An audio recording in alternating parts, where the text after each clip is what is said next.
Hello, my name is Ivory James. I'm an LPN student at the Gainesville location in Florida. I'm a single mother of two daughters, one who is neurodivergent, and I'm a neurodivergent person myself.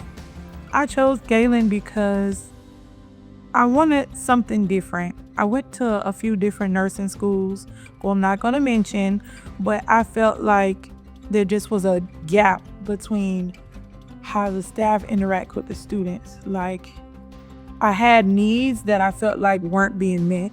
Like, I felt like I was teaching myself. I didn't feel like I was grasping the content, but at Galen, I don't feel that way. No matter what the instructor teaches, whether it's an ADN, BSN, I've been able to stop them in the hallway and ask them a question, and they've been so forthcoming and eager to teach.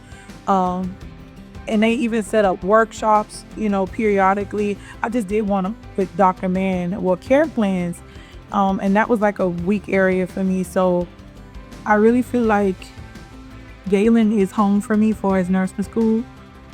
It definitely changed my perception on feeling like I could be able to be a nurse, because after a while, once you go to a few different schools, you kind of feel like, well, maybe it isn't for me, but Galen for sure changed that for me.